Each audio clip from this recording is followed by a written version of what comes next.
पुण्यातील 257 बुधवार पेठ म्हणजे क्रांतीसूर्य महात्मा ज्योतिबा फुले, क्रांतिज्योती सावित्रीबाई फुले यांनी 1 जानेवारी 1848 मध्ये सुरू केलेली पहिली शाळा, जी भिडेवाड्यात सुरू केली होती.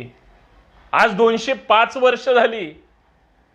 भिडेवाडा हे राष्ट्रीय स्मारक झालं पाहिजे, कारण तुमच्या माझ्या ज्योतिराव फुले आणि सावित्रीबाई फुलेंनी तुमच्या माझ्या लेकरांबाळांसाठी आपल्या पूर्वजांपासून आजपर्यंत जी शिक्षणाची दारं खुली केली, ती शिक्षणाची खरी देवता म्हणजे सावित्रीबाई फुले आणि यांची ती शाळा. खरं तर आज आनंदाने ऊर भरून येणारा दिवस 2006 मध्ये पुणे महानगरपालिकेमध्ये ठराव झाला. तुमच्या माझ्या मनात जशी आज भावना आहे तशी त्या काळीही होती की महात्मा फुलेंनी सुरू केलेली जी पहिली शाळा आहे, मुलींची सावित्रीची पहिली शाळा आहे, ते राष्ट्रीय स्मारक झालं पाहिजे.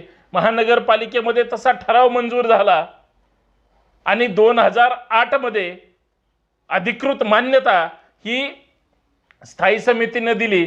आणि ज्या पद्धतीनं काम पुढे जायला पाहिजे होतं, नंतर काही मंडळी, कारण तो जुना वाडा असल्यामुळं समोरच्या काही भागामध्ये पूर्वीपासून अर्थात मागच्या काही 50, 60, 70 वर्षापासून तिथं काही व्यापारी मंडळी त्या ठिकाणी व्यवसाय करतात आणि मग काही तथाकथित मंडळी ही न्यायालयात गेली आणि संपूर्ण प्रकरण हे न्यायालयामध्ये प्रलंबित झालं.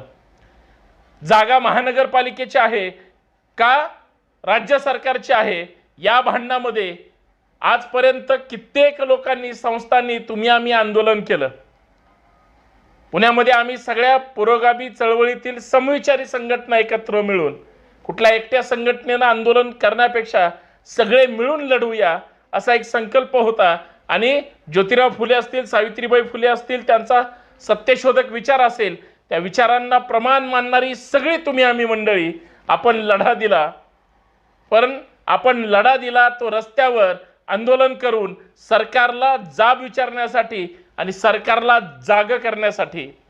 सरकार आली, सरकार गेली, सरकारमधले नेते बदलले गेले, कधी आमदार बदलले, कधी खासदार बदलले, कधी लोकप्रतिनिधी, ज्यांच्याकडे ही भूमिका होती, जागा होती, ही सगळी माणसं कमी अधिक प्रमाणात सत्तेत आणि पार्टीमध्ये कुठल्याही विचारधारेमध्ये जरी असली तरी मागणी रेटून पुढे नेत होते, हे अभिमानानं सांगायला हरकत नाही. आणि मला आठवतंय ज्यावेळेस मराठवाड्यातली काही पोरं पुण्यामध्ये एक जागर यात्रा घेऊन आले होते की भिडेवाडा हे राष्ट्रीय स्मारक झालं पाहिजे, परंतु दुर्दैवी गोष्ट असे सरकारने वेळोवेळी वेगळी आंदोलनं झाली, संघर्ष झाला, परंतु ते मनावर घेण्यात आलं नाही. मित्रांनो, ही चर्चा करत असताना सर्वांना सप्रेम जयी जाऊ. मी आपला मित्र सहकारी संतोष शिंदे, सर्वांचं या चर्चेमध्ये मनपूर्वक हार्दिक स्वागत आहे. विनंती एवढीच आहे, व्हिडिओ शेवटपर्यंत पहा, जास्तीत जास्त सबस्क्राईब करा, शेअर करा आणि आपल्या प्रत्येक समाज बांधवापर्यंत या जिजाऊ सावित्री अहिल्या रमाईच्या विचारांच्या महाराष्ट्रामध्ये, नुसतं महाराष्ट्रात नाही देशभर जगभर आपले विचार गेले पाहिजेत, म्हणून जास्तीत जास्त शेअर करा. गंजपेठेतून, महात्मा फुले वाड्यातून सावित्रीबाई फुले इथल्या वर्ण वर्चस्ववादी ब्राह्मणी मानसिकतेच्या लोकांनी त्यांना विरोध केलेला असताना सुद्धा, सनातन्यांचा विरोध असताना सुद्धा सावित्री थांबली नाही, सावित्री रडली नाही. सावित्रीनं तुमच्या माझ्या मुलींना शिक्षण मिळालं पाहिजे याच्यासाठी ती माघार सुद्धा घेतली नाही. थेट निघायची गंजपेठेतून आणि याच भिडेवाड्यामध्ये त्या ठिकाणी मुलींना ज्ञानदान करायची. आज त्या सावित्रीचा विसर 2023 मध्ये आमच्या महिला भगिनींना पडला. भिडेवाड्याच्या समोर गणपतीच्या मंदिरामध्ये, अथर्व शीर्ष पटणामध्ये आमच्या हजारो लाखो महिला नतमस्तक होतील. तो त्यांचा धार्मिक जरी कार्यक्रम असला तरी आमच्या महिला पाठीमागे मात्र आपल्या सावित्रीनं शाळा सुरू केली होती हे चक्क विसरून जातात. आणि आमच्या सावित्रीला पर्याय म्हणून ह्यांनी कधी सरस्वती घुसडली हे आम्हाला कळू सुद्धा दिलं नाही. क्रेडिट ज्यावेळेस घ्यायचं असतं, मिळवायचं असतं, त्यावेळेस विचाराला पर्यायी विचार दिलेला असतो आणि तुमचा माझा विचार हा ठेंगणा केला जातो, दाबला जातो, हे वेगळं सांगायची गरज नाही. याच महात्मा फुले आणि सावित्रीबाई फुलेंच्या विचारातून जी सत्यशोधक विचारांची परिवर्तनवादी पिढी घडली, त्या पिढीतून तुम्ही आम्ही त्यांच्या विचारांचा जागर करत आलो. परंतु त्यावेळेचं शिक्षण इथल्या प्रत्येक जाती धर्माच्या माणसाला किती महत्त्वाचं होतं हे त्या महात्मा ज्योतिराव फुलेंना माहीत होतं. शाहू महाराजांचा काळ आठवा. शाहू महाराजांनी जर कुणाला शिक्षण जाणीवपूर्वक मिळत नसेल, टाळत असतील, मुलांना पाठवत नसतील, 100 वर्ष झाली, 100 वर्षापूर्वी शाहू महाराजांनी सक्तीचा आदेश काढला, मुलं शाळेत पाठवा, नाहीतर तुम्हाला 2-5 रुपये दंड केला जाईल. लोक भीतीनं मुलांना पाठवायची. शाहू महाराजांचा आदेश म्हणजे आदेश असायचा. अरे त्या शाहू महाराजांचे विचार, महात्मा फुलेंचे विचार, ज्या विचारांमध्ये डॉक्टर बाबासाहेब आंबेडकरांना किती सपोर्ट मिळाला, हे फक्त शिक्षणामुळे होऊ शकलं. हे तुम्हाला आम्हाला आमच्या आजच्या पिढींना कळायला मार्ग नाही. आज शिक्षणाचं एवढं बाजारीकरण झालं. आज ते भिडेवाडा राष्ट्रीय स्मारक व्हावं कशासाठी?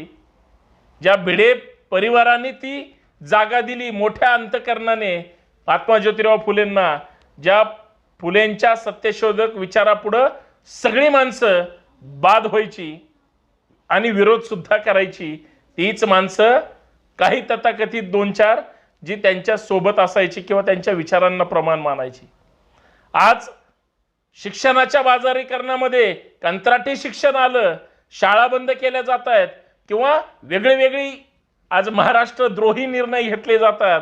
हे जर त्यावेळेस महात्मा ज्योतिराव फुले असते तर सगळ्यांना ज्या पद्धतीनं शेतकऱ्यांचा आसूड ह्या सरकारवर उगारला असता हे वेगळं सांगायची गरज नाही. आज मित्रांनो, आनंदाची गोष्ट याच्यासाठी तुम्हाला सगळ्यांना आनंदाची गोष्ट का सांगायची, ज्या भिडेवाड्याचं प्रकरण माननीय उच्च न्यायालयापर्यंत त्या ठिकाणी तारीख पे तारीख सुरू होतं. सरकारच्या वतीनं भक्कम बाजू मांडण्यात आली. महाराष्ट्राच्या महाधिवक्त्यांनी सुद्धा ज्या पद्धतीची बॅटिंग त्या न्यायालयाच्या दरबारात केली, त्याच्यामुळं माननीय उच्च न्यायालयाने मान्य केलं की भिडेवाडा ही जागा महानगरपालिकेचीच आहे. महानगरपालिकेने त्याचा काय विकास करायचा आहे किंवा ती कशा पद्धतीनं डेव्हलप करायची आणि तिथल्या लोकांचं काय करायचं हे महानगरपालिकेने ठरवावं. आनंदाची गोष्ट आहे, तुमच्या माझ्या सगळ्यांच्या प्रयत्नाला यश आलं.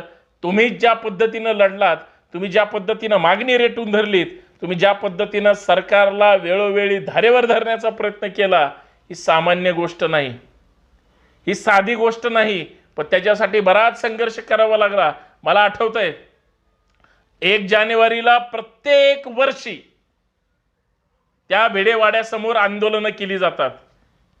त्या भिडेवाड्यासमोर त्या शाळेचं राष्ट्रीय स्मारक झालं पाहिजे म्हणून मागणी केली जाते. प्रत्येक व्यक्ती, प्रत्येक समाज, प्रत्येक विचारधारेतला चळवळीतला माणूस, सावित्रीबाई फुलेंच्या विचारांचा विजय असो, क्रांतीसूर्य महात्मा ज्योतिराव फुलेंच्या विचारांचा विजय असो, सत्यशोधक विचाराचा विजय असो, अशा पद्धतीनं घोषणा देत असायचं. आणि एकच म्हणायचं की हा जो भिडेवाडा आहे, जी पडझड झाली, ज्याची वाईट अवस्था आहे, जिथं न्यायालयात सुद्धा सांगण्यात आलं याच ठिकाणी महात्मा ज्योतिराव फुलेंनी शाळा त्या ठिकाणी वर्ग घेतलेले होते, शाळा भरली होती. माननीय न्यायालयाने सुद्धा ते मान्य केलं आणि तुमच्या महानगरपालिकेत, आपल्या पुणे महानगरपालिकेला तो वाडा माननीय उच्च न्यायालयाने सुपूर्द केला. ही आनंदाची गोष्ट आहे. आता तिथं राष्ट्रीय स्मारक होईल, आपण सगळे तिथं नतमस्तक व्हायला जाऊ. परंतु असा सगळ्या महापुरुषांच्या विचारांचा जागर आणि ती स्मृतीस्थळं सरकारने जतन केली पाहिजेत. मग ते भिडेवाडा असेल किंवा आपले गडकोट किल्ले असतील, ज्या ज्या ठिकाणी सन्मानाने जाऊन माथा टेकवता यावा अशी स्मृतीस्थळ ही ऊर्जास्थळ झाली पाहिजेत. धन्यवाद. जय जिजाऊ, जय शिवराय, सत्य की जय हो.